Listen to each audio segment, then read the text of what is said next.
que la vôtre ne l'était pas, ils se foutent du monde, a-t-il dit, vous concernant et concernant François Fillon. Je rappelle qu'à l'époque, vous étiez ministre du Budget. Alors, vous avez commencé à répondre hier, mais peut-être que nous pouvons poursuivre avec Gilles cette réponse ce matin. Vous lui répondriez quoi? Je dirais à Monsieur Moscovici qu'il arrête de dire n'importe quoi. Il est aujourd'hui démenti de manière cinglante par l'audit rendu par la Cour des comptes, qui dit quoi?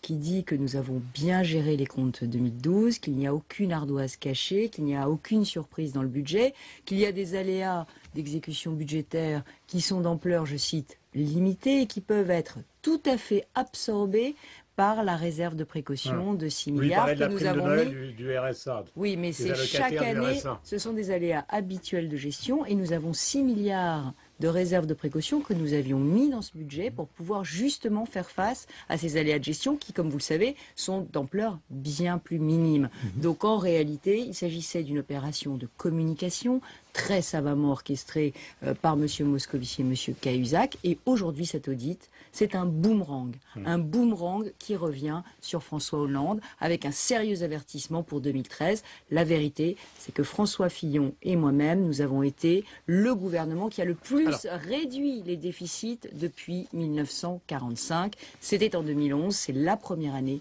où les dépenses de l'État ont baissé d'une année sur l'autre. Alors, on va parler évidemment de la situation économique, de la situation politique, puisque vous vous êtes rangé derrière François Fillon, bien que l'expression rangé derrière ne soit pas d'une grande élégance. Mais Gilles, justement, nous allons ouvrir ces différents chapitres. Non, je ne me sens pas une jeune femme rangée. Voilà. Alors, toujours est-il que le constat quand même de l'audit de la Cour des comptes montre qu'il y a quand même plus que des efforts à faire, 8 milliards en 2012, 33 milliards en 2013. Est-ce que vous avez le sentiment d'abord que la gauche va appliquer au fond, même si elle ne le dira pas comme ça, une vraie rigueur, peut-être encore plus vertueuse que la vôtre, et quelles seraient les bonnes pistes pour arriver à peu près dans les clous en 2016 ou 2017? D'abord, il faut rappeler que François Hollande a fait une fatale erreur.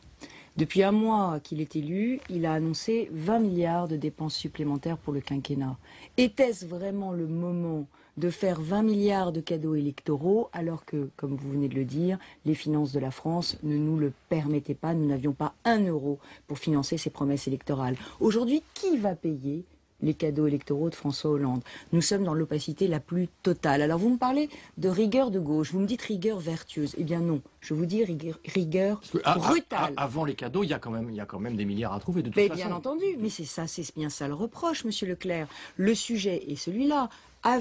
Était-ce responsable pour François Hollande de proposer 60 000 recrutements de fonctionnaires, de proposer la retraite à 60 ans, l'augmentation du SMIC, le doublement de l'allocation de rentrée scolaire, alors même qu'il savait que la situation budgétaire du pays était très difficile, que la situation économique était très difficile. Nous n'avons jamais nié la vérité. Monsieur Hollande a voulu la nier, il a fait des cadeaux électoraux pour gagner les élections, il a promis des choses qu'il ne pouvait pas tenir, il a mis à la France un boulet qui fait que la rigueur de gauche dont vous parlez va être beaucoup plus brutale que la rigueur de droite. Je vous donne un exemple, les fonctionnaires. À partir du moment où, au lieu de réduire de 1 fonctionnaire sur 2 partant à la retraite, les effectifs de la fonction publique, on dit non, je recrute 60 000 enseignants. À partir de ce moment-là, l'équation est insoluble. Ça veut dire qu'il va falloir geler tous les salaires des fonctionnaires, ça veut dire qu'il va falloir réduire de 2 sur 3 le nombre de fonctionnaires dans les ministères non prioritaires. Ben oui, mais ça veut dire quoi? Ça veut dire que les services publics en milieu rural vont être sacrifiés, ça veut dire peut-être que le ministère de la Défense va être la variable d'ajustement, ou vont être les victimes de la rigueur de gauche. Nous demandons à François Hollande de sortir de la dissimulation. Pardonnez-moi, mais vous n'allez pas découvrir que François Hollande fait de la politique, parce que vous dites finalement il fait des cadeaux électoraux. Mais qu'est-ce qu'a fait le président de la République précédent avec le bouclier fiscal des cadeaux électoraux? Chacun a son électorat. Mais le bouclier fiscal, lui, il a les fonctionnaires, il a les enseignants. Vous aviez... Monsieur Durand, d'abord le bouclier fiscal ne coûte pas 20 milliards. Il coûtait quelques centaines de millions d'euros. Et ensuite, nous l'avons supprimé. Nous l'avons supprimé. Oui, mais après? Après, quand on a vu qu'on avait pris une mauvaise décision, on l'a supprimé. Monsieur Hollande devrait revenir sur les promesses qu'il a faites. Et nous sommes aujourd'hui dans un monde. Est-ce que vous pensez qu'il va être obligé de le faire, par exemple l'année prochaine, puisqu'il y a effectivement 8 milliards, Gilles le rappelait, cette année, et plus de 30 milliards l'année prochaine? Est-ce qu'à un moment, ce qui a été promis, il va falloir le retirer, d'après vous, qui avez été ministre du Budget? Aujourd'hui, on ne peut pas dire aux Français, vous allez pouvoir réussir à ramener la croissance, à retrouver de l'emploi en travaillant moins et en dépensant plus. C'est un discours n'est pas un discours de vérité. Les Français le savent. Nous sommes entourés de pays plus jeunes que nous, plus dynamiques que nous. Donc dire aux Français on peut partir à la retraite à 60 ans, dire aux Français on peut faire des dépenses publiques non financées, dire aux Français oui on peut avoir plus de fonctionnaires et réduire les déficits, c'est impossible. Mais on n'entend pas dans le pays une clameur protestant contre la rigueur de gauche voulue par François Hollande et Jean-Marc Ayrault. Tout simplement, Monsieur Durand, parce que pour l'instant, aucun coin du voile n'a été levé. Nous ne savons pas combien ça coûte, nous ne savons pas qui va payer. Et là, c'est là aussi la deuxième critique sur la rigueur de gauche.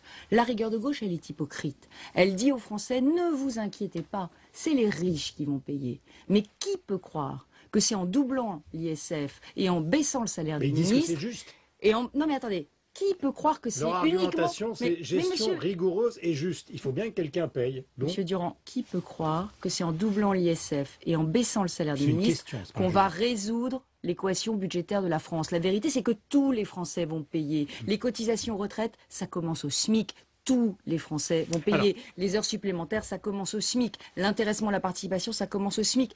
Tout cela va être fiscalisé. Les Français vont tous payer. Gilles Leclerc. Hormis le débat politique, si on prend un petit peu de recul, en admettant par exemple que vous ayez gagné les élections, avec quand même ces chiffres-là, hormis les promesses électorales, quelles auraient été les meilleures pistes et quelles seraient, je dirais, les bonnes solutions pour un gouvernement, quelle que soit sa couleur, pour arriver à cet objectif? La droite au pouvoir, avec ces chiffres-là aujourd'hui, elle aurait fait quoi? Si nous n'avions pas un boulet de 20 milliards d'euros supplémentaires à financer. Il y a un débat sur les 20 milliards, il n'y a pas de débat, c'est les chiffres. S'ils veulent les contester, qu'ils nous avancent des contre-chiffres. Donc, et que Mme Touraine vienne parler à la Commission des finances de ces chiffres et les confronter aux nôtres, ce qu'elle n'a pas fait parce qu'elle savait que nous avions les bons chiffres et qu'elle ne voulait pas se soumettre à la contradiction. Ça fait quand même 13 à trouver en admettant que vous ayez raison sur les 20. Si nous avions dû faire, nous, une politique, ce qui est certain, c'est que nous aurions fait une politique de compétitivité. Aujourd'hui, le gouvernement s'apprête à supprimer la TVA anti-délocalisation, c'est-à-dire à augmenter le coût du travail de 13,6 milliards. Il va augmenter les cotisations retraite de 5 milliards. Il va augmenter les charges sur les heures supplémentaires. Donc vous dites que de toute façon, ils ne vont pas réussir l'objectif ne sera pas atteint, c'est ça que vous nous dites ce matin? La rigueur de gauche, elle a une troisième caractéristique. Elle est brutale, elle est hypocrite. Et surtout, elle est anti-emploi. Parce que toutes les mesures qui vont être prises de refiscalisation des heures supplémentaires, de refiscalisation de la participation, de cotisation retraite et de hausse du coût du travail avec la suppression de la TVA compétitivité, ça va détruire de l'emploi. De même que la hausse du SMIC va aussi détruire de l'emploi non qualifié. Donc ce que je dis, c'est attention. Quand j'entends M. Sapin dire hier, je vais augmenter les recrutements à Pôle emploi, j'ai envie de crier à M. Sapin, à M. Moscovici. Ce n'est pas Pôle emploi qui crée l'emploi en France, ce sont les entreprises. Mais Mme Pécresse, comment se fait-il qu'ils ont gagné, donc qu'ils aient gagné justement? Parce que là, vous venez de tacler, pardonnez-moi cette expression, le président de la République, le ministre de l'économie et des finances, le ministre du Travail, Marisol Touraine, ce qui est tout à fait compréhensible pour un leader de l'opposition. Mais alors, ils n'ont pas été très tendres avec moi non plus. Ont gagné, ils n'ont pas été très tendres avec moi. C'est vrai, mais pourquoi la gauche a gagné toutes les élections, si vous avez raison? Mais je ne crois pas forcément que ce soit le programme économique de M. Hollande qui lui ait fait gagner les élections. Donc c'est l'anti-sarkozysme. En partie l'anti-sarkozysme, c'est vrai. Et puis aussi parce que quand on fait des promesses, les Français ont eu envie d'entendre un discours qui leur disait « La crise, ne vous inquiétez pas, elle n'est pas en France ». Parole prononcée par François Hollande. La crise n'est pas en France. Ils ont eu envie d'entendre... Le redressement des finances publiques, c'était quand même dans la campagne de sa part. Non, c'était le redressement économique. Ils ont eu envie d'entendre, pour certains, que finalement, on allait pouvoir ramener la croissance juste en parlant. Ils ont eu envie d'entendre que oui, peut-être, avec la dépense publique, on ramènerait la croissance. Alors que cette dépense publique, on n'a pas 1 euro pour la financer. On ne peut pas financer à crédit la croissance. Et ils voient aujourd'hui que M. Hollande dit croissance, croissance, croissance, et que la croissance ne revient pas. C'est le temps de la désillusion, c'est le moment de la vérité. Ouvrons le chapitre de la politique à droite. Pourquoi avez-vous rejoint François Fillon? Semble-t-il, Jean-François Copé est tombé de sa chaise quand il l'a appris. J'ai beaucoup d'amitié pour François Fillon et pour Jean-François Copé, mais chaque militant va devoir faire un choix en conscience. Il va devoir choisir entre deux leaders de la droite. Et pourquoi pour vous moi, avez choisi François Fillon? parce que François Fillon incarne pour moi le gaullisme social réformateur. Et c'est les idées dans lesquelles je me retrouve. C'est des idées qui parlent de la nation, de la France, qui parlent aussi de la justice et comment on l'incarne, et qui parlent de la réforme et comment ce on qu'a été la la met. campagne du président de la République dans la dernière ligne droite. Il faut dire les choses clairement. Le gaullisme social, c'est l'anti-Buisson. Non, je ne crois pas que ce soit l'anti-Buisson. Je ne voulais pas prononcer le mot ni l'arrêter, mais c'est ça quand même. Non, je crois que c'est le point d'équilibre de l'UMP. C'est un point d'équilibre où peut se retrouver à la fois la droite populaire et les souverainistes, et en même temps notre aile plus centriste, et notre aile libérale qui attend des réformes, qui attend de la compétitivité, qui attend de la dynamique économique. Et sur le fond, comment vous pourriez qualifier, je dirais, la ligne de Jean-François Copé, puisque vous venez de définir celle de François Fillon? Non, mais moi, je ne me positionnerai jamais par rapport à l'adversaire, et je ne veux pas être dans une logique de division. Je suis dans une logique où non, je vous propose... dites, voilà les qualités de François Fillon, je m'y reconnais. Ça veut dire que donc vous n'êtes pas d'accord avec la ligne incarnée par Jean-François Copé. Non, mais on peut aimer quelqu'un sans ne pas vous aimer dites François quelqu'un. Fillon, gaullisme social. Jean-François Copé, c'est qui, c'est quoi pour Monsieur vous? Leclerc, c'est à Jean-François Copé de définir sa ligne, ça n'est pas à moi. Moi, je définis celle qui est celle de François Fillon.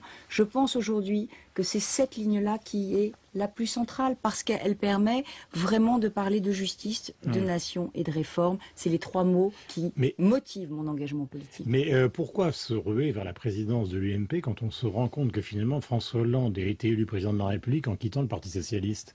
À droite, il faut être le chef du parti pour être certain d'être président de la République? D'abord, il y a Si on l'emporte... D'abord, l'UMP a besoin de rassemblement. L'UMP, c'est des... Donc c'était mal fait. Non, l'UMP a besoin de rassemblement pour gagner et reconquérir les territoires. Notre prochaine échéance, c'est 2014. C'est les municipales. J'ajoute qu'il va falloir faire émerger des nouveaux talents, qu'il va falloir faire apparaître des femmes, si vous me le permettez, parce que nous avons un vrai problème de parité, et là-dessus, il faut le dire, le gouvernement de François Hollande nous donne des leçons. Il nous donne des leçons de parité, des leçons d'équilibre homme-femme en politique. Moi, personnellement, je crois... parité, pourquoi vous n'êtes pas tenté d'être candidate, par exemple, pour l'UMP vous-même? Vous y avez songé? Parce que je pense que je n'ai pas, comme François Fillon, l'expérience de 5 ans de la direction d'un gouvernement, l'expérience de 5 ans d'une gestion de crise. Je crois, face à François Hollande, nous avons besoin d'un homme d'État, et d'un homme qui a, j'allais dire, cette surface, cette épaisseur d'un homme d'État, pour pouvoir regagner en 2017. Dernier point qui est important, parce que vous avez cité tous les grands leaders de la gauche, sauf le Premier ministre, et c'est son discours de politique générale aujourd'hui. Est-ce que lui aussi, qui a quand même gagné toutes les élections depuis l'âge de 26 ans, vous ne l'avez pas totalement sous-estimé? Alors, moi, je ne sous-estime jamais personne. Ce que je dis aujourd'hui, c'est que le mot qui décrit le mieux François Hollande et Jean-Marc Ayrault, c'est le mot dissimulation. Ils ont menti sur la gravité de la crise. Ils mentent aujourd'hui sur les bonnes solutions pour faire revenir la croissance. Aujourd'hui, nous avons besoin de savoir, nous avons besoin de sortir de cette opacité. Qui va payer les cadeaux électoraux de François Hollande? Qui va payer la réduction des déficits? C'est cela que j'attends du discours de politique générale, sans grand espoir, il faut bien le dire, que Jean-Marc Ayrault sorte de la dissimulation, qu'il nous dise enfin comment le pays va être gouverné et quelles sont les vraies mesures que le gouvernement Hollande entend prendre. En réalité, je pense que nous aurons un petit coin du voile qui va être levé demain et après-demain avec le collectif budgétaire, un tout petit coin de voile, parce que la vérité, ce sera le moment de vérité, ce sera à l'automne avec le projet de loi de finances 2013. Merci beaucoup Valérie Pécresse d'être venue sur l'antenne de Radio Classique et de Public Sénat ce matin. Gilles, on se retrouve évidemment demain. Bonne journée à vous. Dans un instant, donc le rapport.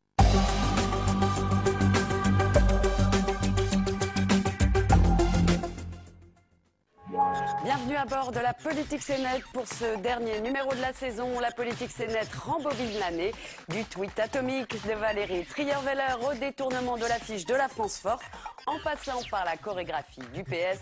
Le club des gazouilleurs se penche aujourd'hui sur le meilleur du pire, le pire du meilleur du web politique. La Politique Sénètre, jeudi à 18h sur Public Sénat. Une nouvelle accueillie positivement sur les marchés financiers. C'est suffisamment rare dans le contexte actuel pour être souligné. Ah oui, ça pourrait être populiste. Les uns contre les autres. Pardon? Ça promet une belle bataille parlementaire. Elle a déjà commencé. Toute l'actualité politique et parlementaire, c'est le journal de 19h sur Public Sénat.